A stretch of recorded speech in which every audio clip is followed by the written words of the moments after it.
네, 하나님 말씀 보겠습니다. 오늘 마태복음 11장 28절에서 30절입니다. 마태복음 11장 28절에서 30절 말씀입니다.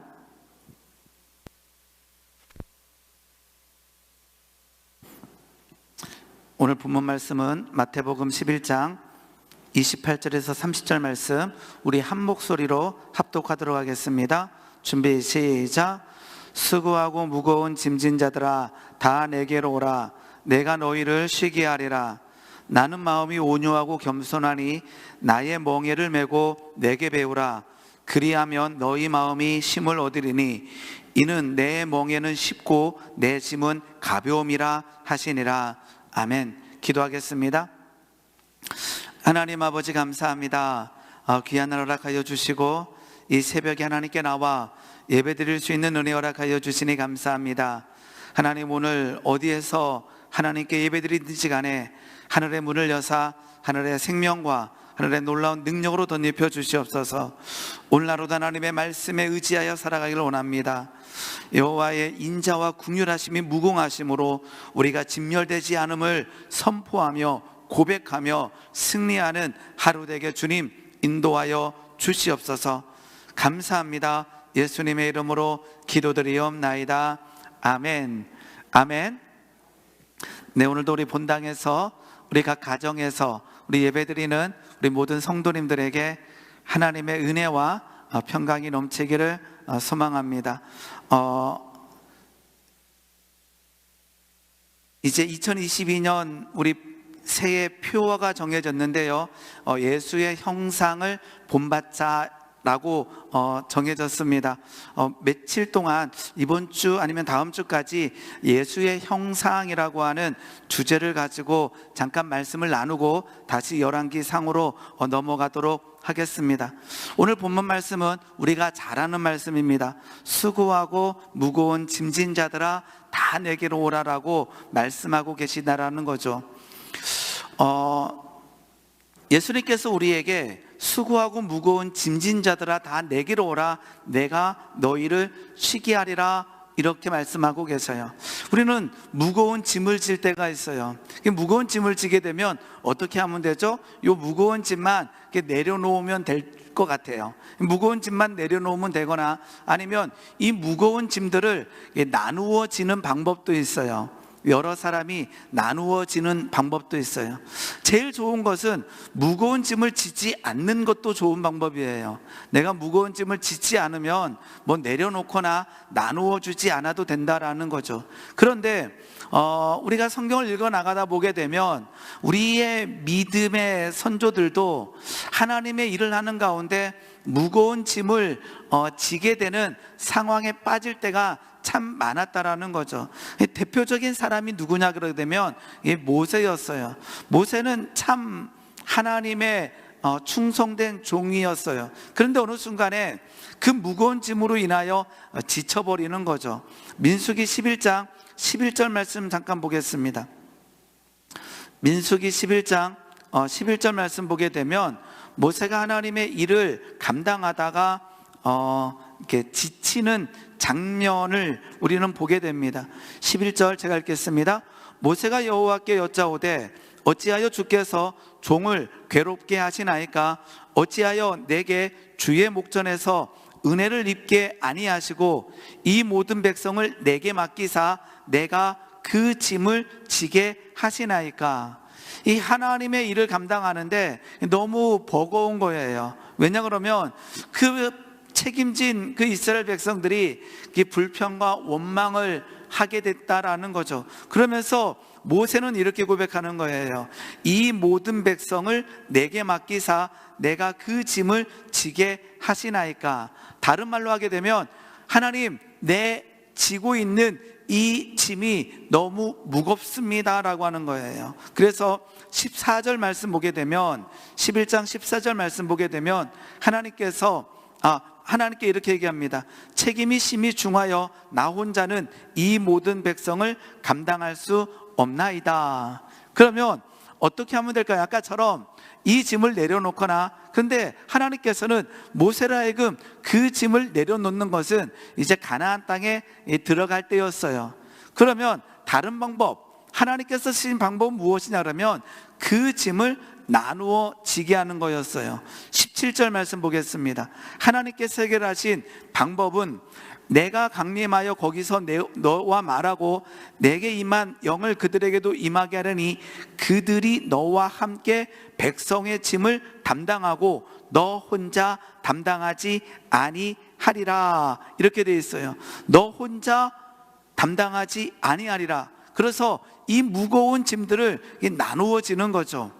하나님께서는 모세에게 이러한 방법을 쓰고 있다라는 것입니다. 그런데 오늘 예수님께서 오늘 본문 말씀에서 가르쳐 주는 것은 짐을 내려놓으라도 아니고 짐을 나누어 지라도 아니고 예수님께서는 예수님의 짐을 지라는 거예요. 그래서 이는 내 멍에는 쉽고 내 짐은 가볍다라고 하는 거예요. 그러면서 오늘 본문 말씀에서 예수님께서 허락하시는 것은 너의 그 무거운 짐을 내려놓아라, 무거운 짐을 나눠지라가 아니라 예수님의 방법, 예수님의 형상으로 그 짐을 대체하라는 거예요. 오늘 이 말씀 가운데 오늘 말씀을 들으면서 오늘 예수님의 짐을, 즉 예수님의 형상을 담는 주의 백성이 되기를 소망하여 봅니다. 오늘 본문 말씀 다시 보게 되면요, 수고하고 무거운 짐진 자들아 다 내게로 오라 라고 되어 있는데, 이 말씀의 의미는 무엇이냐 그러면 낙담 가운데 있는 자들은 다 내게로 오라, 다른 말로 하게 되면 지치고 힘겨운 길을 걷고 있는 자들은 다 내게로 오라라고 하는 의미입니다. 우리는 수고하고 무거운 짐을 질 때가 있습니다. 그러지 않았으면 좋겠는데, 수고하고 짐을 지지 않거나 수고하고 기쁨과 감격의 삶을 살아갔으면 좋겠는데, 어느 순간에 수고했는데 무거운 짐이 내게로 온다라는 거죠.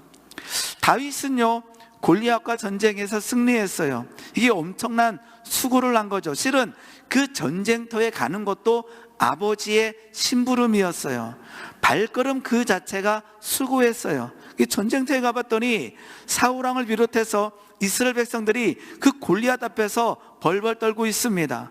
실은 다윗도 안 할 수가 있었어요. 그런데 내가 저 블레셋 사람과 싸우겠습니다라고 선포하고 그 골리앗과 가서 전쟁하고 승리하게 됩니다. 그런데 그 수고의 대가는 무엇이냐 그러게 되면 10년 이상을 도피하고 도망다니는 일이었다라는 거예요.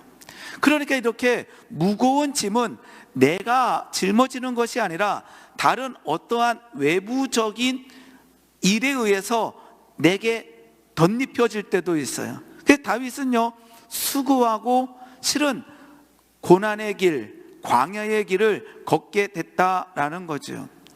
사도 바울도 마찬가지입니다. 사도 바울은요, 하나님의 부르심을 입어 선교 현장에 나서게 됩니다. 그래서 수도 없이 많은 교회들을 개척해 나갑니다. 빌립보 교회, 갈라디아, 그 다음에 고린도 교회 세워 나가는데, 어쩌면 사도 바울은 고린도 교회까지 가서 그 고린도 교회에서 나타나는 그 개척의 현장에서 엄청난 기쁨과 감격을 맛보게 됩니다. 고린도 교회에 막 성령의 충만함이 힘있게 됩니다. 그런데 그 고린도 교회에 거짓 교사가 오면서부터 실은 그 기쁨과 감격보다 그 고린도 교회 사람들이, 교인들이 사도 바울을 비방하기 시작합니다. 신뢰하지 않기 시작합니다. 이러한 일들을 감당할 때 어떠한 모습이 있는가? 수고했는데 무거운 짐들을 지게 된다라는 거죠. 우리에게 수고와 무거운 짐이 동시에 올 때는 있지 아니한지요.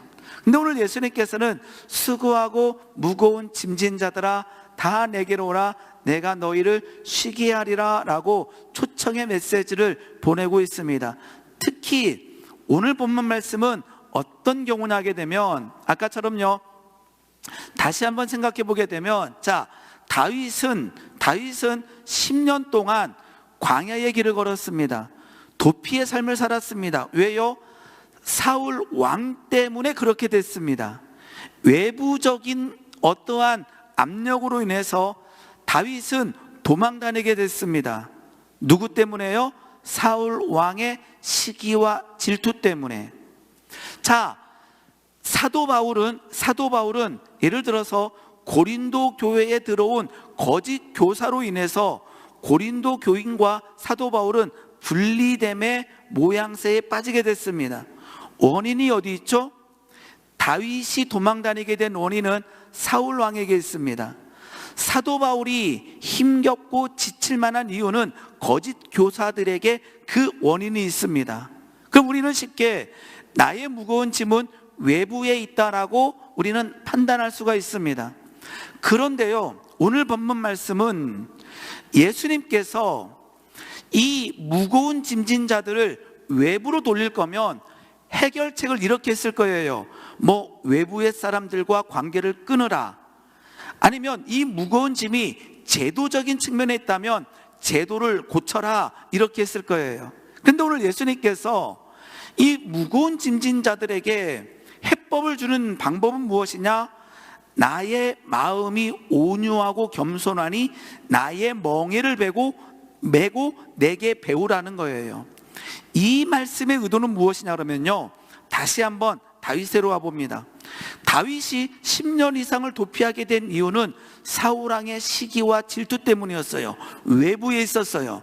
그런데요, 이 외부의 고난과 역경이 내게 올 때에 내 속에서 내가 반응한다라는 거예요. 이 말씀이 이해가 됐나요? 자, 이 무거운 짐이 외부에서 어깨에 메어졌는데 이 어깨에 있는 이 무거운 짐으로 인해서 내 내부에서 작동한다라는 거예요. 그 말은 무엇이냐? 다윗은 그러하지 않았어요. 그런데요, 분명히 문제의 원인은 사울왕에게 있는데 이것을 잘못 다루게 되게 되면 여기에서 분노와 여기에서 혈기가 일어난다라는 거예요. 이해되셨죠? 자, 고린도 교회에 거짓 교사가 들어와서 그들을 이간질하기 시작합니다. 그래서 고린도 교인들이 사도 바울을 배척하기 시작합니다. 이 사도 바울을 배척한 원인은 거짓 교사에게 있어요. 그런데 이것을 사도 바울이 잘못 다루게 되면 사도 바울이 이 속에서 뭐가 일어나요? 분노와 혈기가 일어나요. 즉, 고린도 교인들을 보면서 이렇게 할 수 있는 거죠. 야, 고린도 교인들아, 내가 너희들을 예수 그리스도의 복음을 전하고 교회를 개척했는데 너희들이 나를 비방한다고? 너희들 이제 저주받아 마땅해, 이렇게 된다라는 거예요. 분명히 원인은 거기 있었는데 여기서 잘못 작동하게 되면 여기에서 뭐가 나가느냐? 분노와 혈기가 나간다라는 거예요.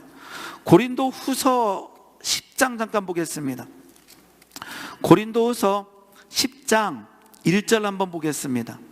고린도서 10장 1절 말씀 보게 되면요, 사도 바울이 자기를 비방하는 고린도 교회들에게 편지를 쓰면서 이렇게 쓰고 있습니다. 아까처럼 그들은 나를 비방하고 나에게 이렇게 그 이간질하고 있는 상황이에요. 너희를 대면하여 유순하고 떠나 있으면 너희에 대하여 담대한 나 바울은 이제 그리스도의 온유와 관용으로 친히 너희를 권하고, 이게 지금 그 외부적 압력에서 사도 바울이 지지 않고 승리하고 있는 거예요. 그들은 나를 비방하고 있지만 나는 그리스도의 온유와 관용으로 너희를 대하겠다라고 합니다. 10장 3절 가게 되면요, 굉장히 귀한 말씀이 나와 있습니다. 다시 우리 한번 같이 읽어보겠습니다. 수요일날 나눴던 말씀인데요, 준비 시작. 우리가 육신으로 행하나 육신에 따라 싸우지 아니하겠다라고 결단하고 있는 거예요. 굉장히 말씀을 보면서 도전받게 됩니다. 우리가 육신으로 행하나 육신에 따라 싸우지 않겠다. 우리는 육신에 따라 살아가고 있는 연약한 자들이에요. 아까처럼 수도 없이 많은 외부의 압력들이 우리에게 임하게 됩니다. 어떨 때는요, 아까처럼 사울왕의 시기와 질투가 우리에게 다가오게 됩니다. 그럼 우리는 무엇을 하게 되느냐? 사울왕을 처단해버리면 돼요. 너가 나를 시기하고 질투한다고 죽어 마땅하다. 실은 다윗에게 이 사울왕을 죽일 수 있는 두 번의 기회가 있었는데 그는 그러하지 않았어요. 왜요? 그리스도의 온유와 관용이 있기 때문에, 하나님의 사랑, 하나님의 말씀이 있기 때문에 다윗은 죽일 수 있는 가운데 죽이지 않았어요. 사도 바울은 오늘 고린도 교회에 얘기합니다. 우리가 육신으로 행하나 육신에 따라 뭐하지 않겠다? 싸우지 않겠다라고 하는 거예요. 너무나 놀라운 고백이에요. 나는 연약하다.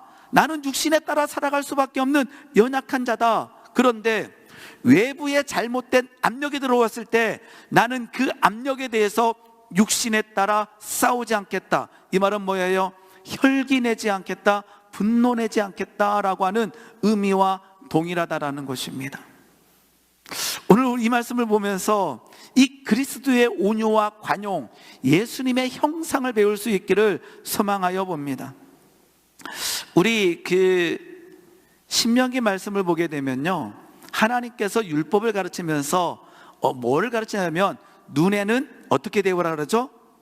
눈에는 눈, 이에는 이를 가르치잖아요.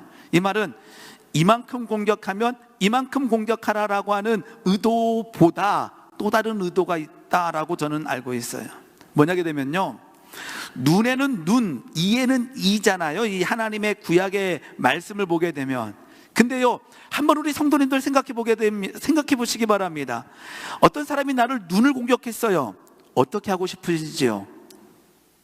눈만 공격하고 싶은가요? 내가 한쪽 눈을 공격당하면 우리의 심성은 어떻게 하고 싶어요? 아무도 대답 안 하시네요. 두 눈도 뽑아버리고 싶어요. 우리의 아까처럼 육신의 모양새는 하나를 공격받아 우리는 둘을 공격하고 싶은 거예요. 그리고 우리의 인간은요, 눈을 공격했어요. 우리는 죽여버리고 싶은 거예요.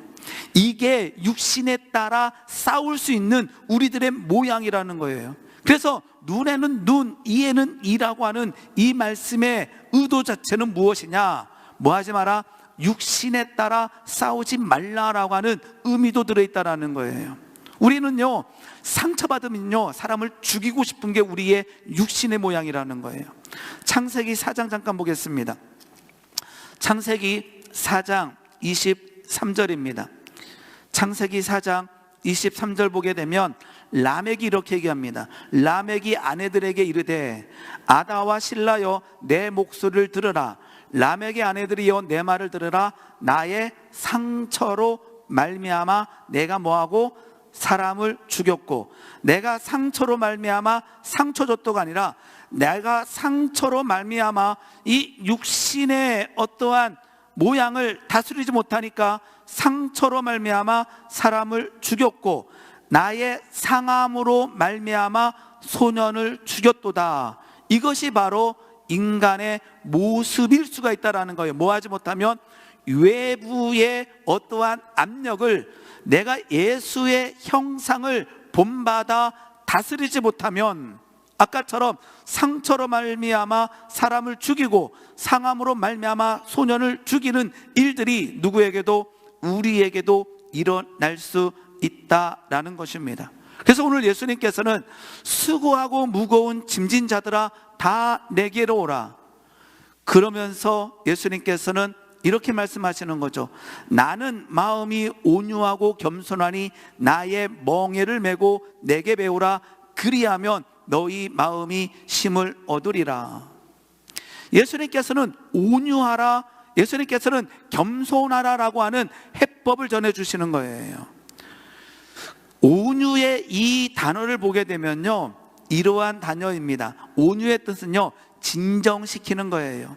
이 단어를 연구하다 보게 되면요, 어떤 해석이 나오냐면요, 우리 동물들이 막 날뛰잖아요. 이 동물들이 날뛰는 것을 진정시키는 것이 바로 이 온유의 의미입니다. 그러니까 예수님께서 나의 마음은 온유하고 겸손하다, 나의 멍에를 메고 내게 배우라. 그리하면 너희 마음에 쉼을 얻으리라. 즉 무거운 짐을 지고 있니? 예수님께서 해법을 전해주시는 거예요. 나의 마음, 나의 형상, 온유를 배우라. 날뛰는 것을 뭐하라? 진정하라라는 거예요. 오늘 아까처럼요, 오늘도 살아가는데 2022년을 살아가는데 우리에게 우리로 하여금 날뛰게 만드는 일들이 얼마나 많은지 몰라요. 근데 예수님께서 온유하라, 그 날뛸 수 있는 상황에서 뭐하라? 진정하라 라고 얘기하는 거예요. 육신에 따라 싸우지 말라라는 거예요.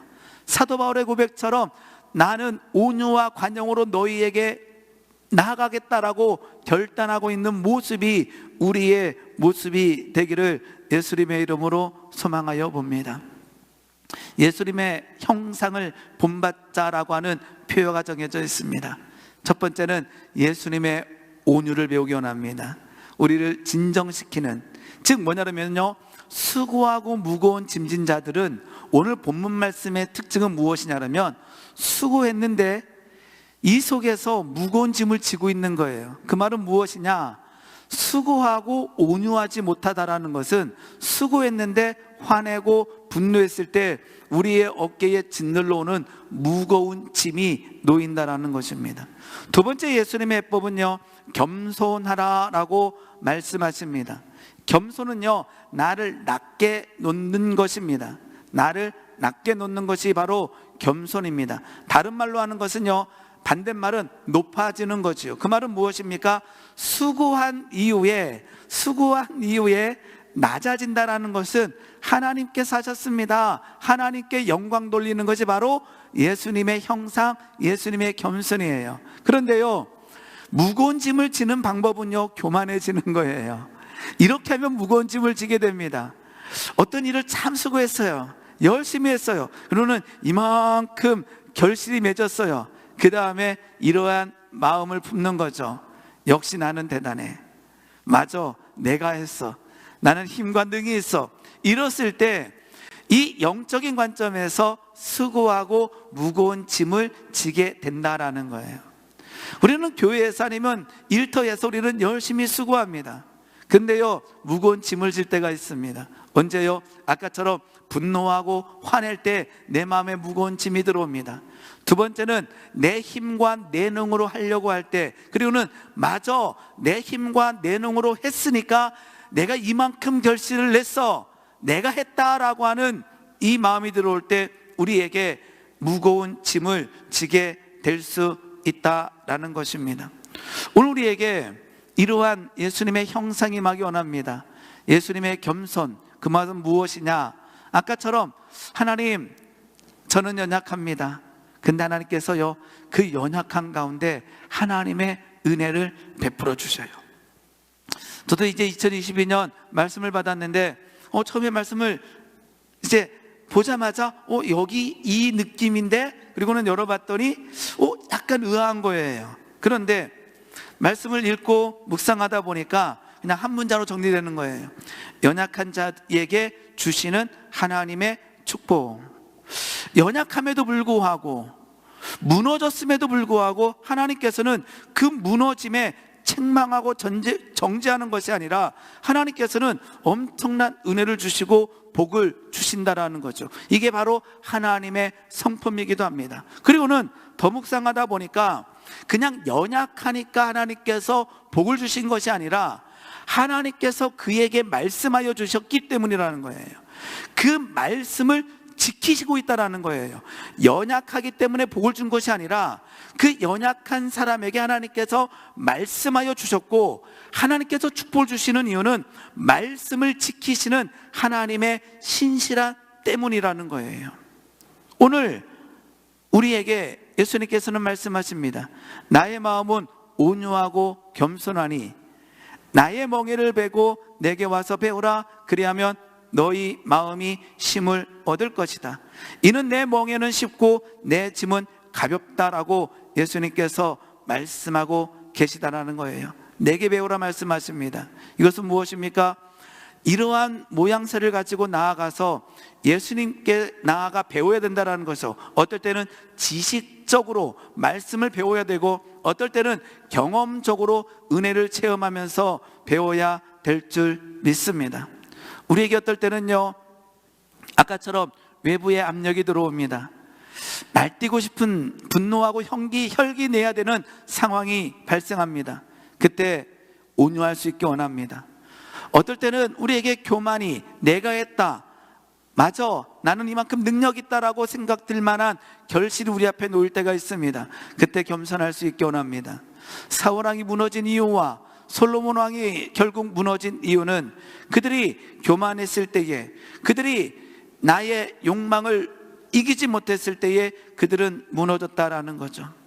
오늘 예수님의 형상을 우리가 본받을 수 있는 첫 번째 형상은 온유와 겸손입니다. 한번 따라하겠습니다. 나는 마음이 온유하고 겸손하니 나의 멍에를 베고 내게 배우라.